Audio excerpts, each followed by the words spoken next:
Hola, ¿qué tal? El día de hoy vamos a tratar sobre el tema de traqueostomía, tanto su definición, qué es, indicaciones, cuándo se debe realizar, ventajas, desventajas, el equipo, en qué consiste el equipo de traqueostomía y tanto sus complicaciones, tempranas como tardías y su manejo, ambulatorio.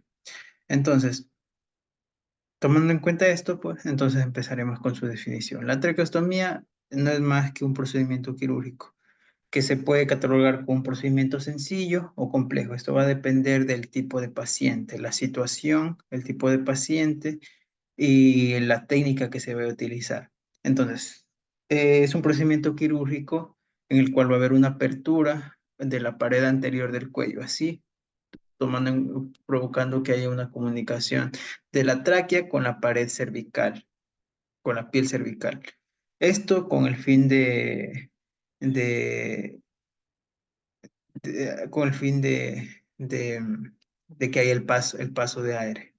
Por ejemplo, se menciona que en caso de una insuficiencia respiratoria aguda, ya sea por ejemplo, por obstrucción, por objetos extraños o por mucosidades, son cuestiones en las que se amerita una traqueostomía.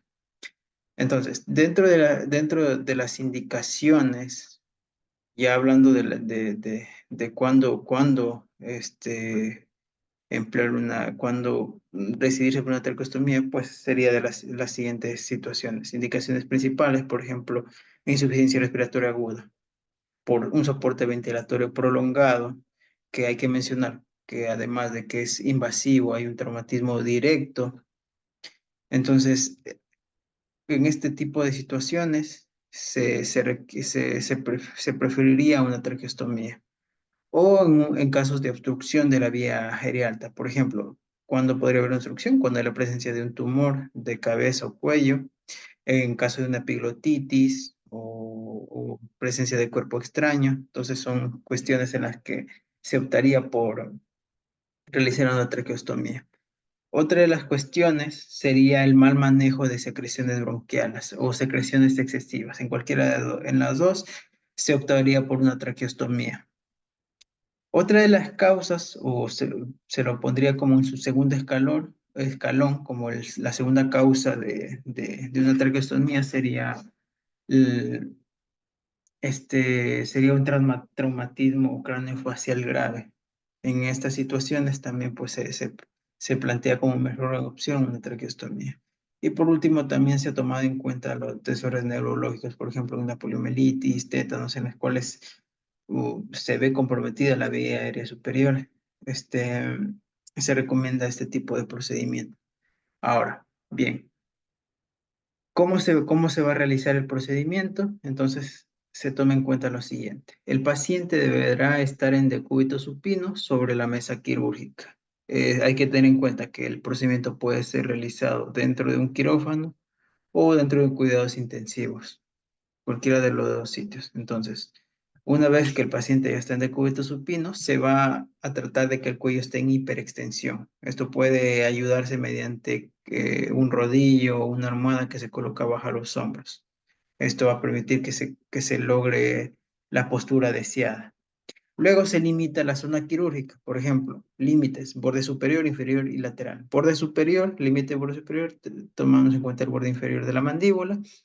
Borde inferior, tomamos en cuenta hasta lo que sería el segundo espacio intercostal y lateralmente en los bordes de ambos músculos trapecios. Tomar en cuenta que este procedimiento generalmente se lo realiza con anestesia local. Este, lo que se recomienda es que la anestesia sea aplicada de forma romboidal para que así haya una distribución lineal o por todo lo que por todos los que sería, por todos los planos, subcutáneo, muscular y profundo. Esto debería realizarse 10 minutos antes de la incisión.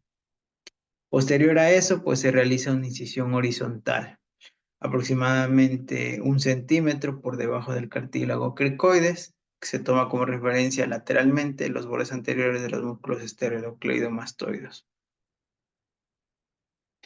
Entonces se va a realizar una incisión horizontal, incisión del tejido cerebro subcutáneo, platisma, y con su respectiva disección tanto superior e inferior, hasta que se logre exponer tanto lo que serán los músculos esternioides. Entonces, dentro de la incisión, pues a tomar en cuenta que hay que identificar la línea alba y las venas yugulares anteriores. Hay que tener en cuenta la zona vascular, que sería la sección vertical del refe medio, disección de la musculatura prelaringe, tomando en cuenta siempre que no hay que tratar de que no se desplace la tráquea de la línea media. Y tomando en cuenta también pues, las medidas de hemostasia con el electrocauterio, ligando así los pequeños vasos. Bien, entonces la incisión traqueal debe realizarse entre el segundo, tercero y cuarto anillo traqueal. Eso en cuanto a cómo se realiza el procedimiento. Ahora bien, cómo está compuesto el equipo de traqueostomía? Entonces, tenemos que está constituido por un manguito, la cánula externa, el sujetador del collarín, la línea de inflado y la válvula. Entonces, en cuanto a la cánula, como vimos en la imagen, hablamos de una cánula externa. Esta cánula externa no es que tiene una sola medida, sino que va a variar en su forma, su longitud y su diámetro. Puede venir con manguito, como sin manguito, y el empleo, o sea, qué tipo de cánula se los utilice, va a depender del contexto del paciente. Pero por lo general se sugiere que cánulas de traqueostomía que con manguito de plástico, con una cánula interior. Hay que tener en cuenta que hay una cánula externa y una endocánula o cánula interna. O sea, para resumir, este, tienen una función diferente. La cánula externa va a estar en contacto o en relación con la tráquea. Es quien va a permitir que haya esta comunicación de la tráquea con el espacio exterior, por decirlo así. Por ejemplo, ya hablando de la cánula interna, es muy importante porque es quien va a permitir, por ejemplo, hacer estas limpiezas que son diarias. Es una cánula que se puede ser desplazada fácilmente y se realiza la respectiva desinfección o limpieza. Sobre todo en el caso de mucosidades, cuando hay presencia de moco o hay presencia de algún otro tipo de secreción.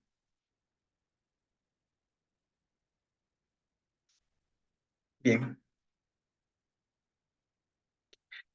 Por ejemplo, mencionando el contexto, por ejemplo, cuando se utilizaría una cánula externa de mayor diámetro y con manguito, sería en casos para una ventilación mecánica prolongada. Entonces, tener en cuenta, cuando hay ventilación mecánica prolongada, ahí utilizamos un tipo de cánula de mayor diámetro y que sí o sí venga con el manguito. Para manejo de secreciones, ahí sí no es necesario, se necesitaría un tubo de traqueostomía de un menor diámetro. Ahora, el manguito, más bien, su función sería el reducir la aspiración y la filtración de aire durante la anestesia o la ventilación mecánica. Esas vendrían a ser sus recomendaciones. Lo que sí hay que tener en cuenta ciertas circunstancias, hay que tener un seguimiento del manguito, que es una zona que se insufla o se infla. En cuanto a esto, pues se dice que las presiones deben manejarse entre 20 a 25 milímetros sobre mercurio, porque si es mayor a esta, si es mayor a esta, pues va a haber una insuflación mayor, lo que cual provoca que hay exceda la presión de la perfusión capilar, lo que puede dar lugar a una isquemia y posteriormente una estenosis. Entonces, esa es la cuestión del por qué no debe estar tan insuflado ese manguito y tampoco tener y tampoco que esté por decirlo así, desinflado. Porque si está menor a 18 milímetros sobre mercurio, pues causan unos pliegues que, que promueven microaspiraciones de secreciones. Entonces, no puede estar ni tan inflado, porque puede provocar estenosis, ni tan desinflado, porque en cambio va a provocar el paso de microaspiraciones. La otra parte que vendría a ser la endocánula, como ya lo dije anteriormente, tiene la ventaja esta de que se pueda retirar fácilmente. Entonces, así, por ejemplo, se alivia posterior recién al procedimiento quirúrgico, pueden haber presencia de coágulos. Entonces, una forma de hacer una limpieza o de liberar esta obstrucción es sacando la endocánula, que es esta, generalmente la que se va a retirar cada 24 horas o cada día para hacer la limpieza. Se retira esa cánula eh, y se le hace la respectiva limpieza.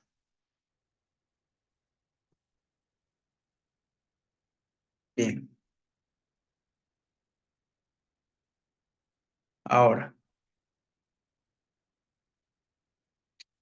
en cuanto a las complicaciones, pues se menciona que pueden ser tanto puede ser, son de tipo o carácter técnico, que pueden estar relacionadas o bien a cómo se realizó el procedimiento o el tipo de cánula que se utilizó. En general se dice que las complicaciones, por su incidencia suele ser entre el 4 y el 31%, y la mortalidad en las complicaciones suelen ser del 2%, incluso menor al 2%.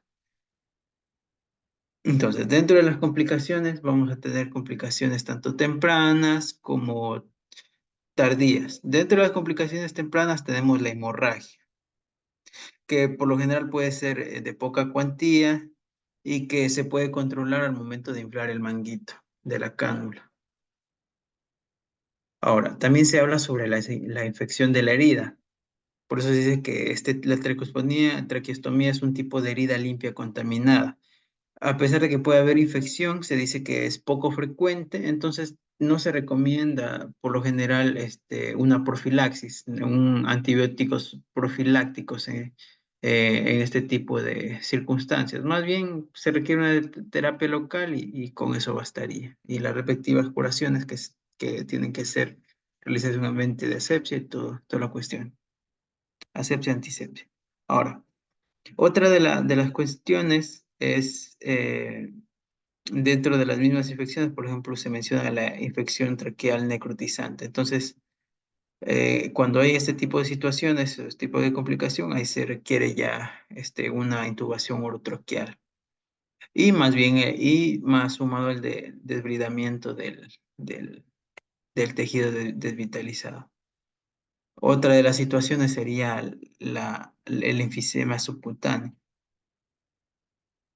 Puede ser causada por una ventilación con presión positiva o por toser con fuerza. Como vemos en la imagen, ahí hay una característica, o sea, un ejemplo de este tipo de complicación de enfisema. Entonces, la recomendación es que se debe evitar no suturar alrededor de la herida donde está el tubo de traqueostomía. De por sí, esta complicación en enfisema subcutáneo suele resolverse por sí mismo. Lo que sí debe realizarse una radiografía de tórax para descartar neumotórax. Otra de las complicaciones que vendrían a ser evidentes sería la obstrucción de la cánula, ya sea por las mucosidades, coágulos de sangre, o por el desplazamiento hacia los tejidos blandos circundantes, o apoyo de la punta del tubo de traqueostomía contra la pared traqueal. Entonces son cuestiones que van a dar a complicaciones tempranas. Ahora, ya hablando de complicaciones tardías, tendríamos, por ejemplo, trastornos de la deglución, disminución de la elevación de la laringe, compresión del esófago o obstrucción por el manguito.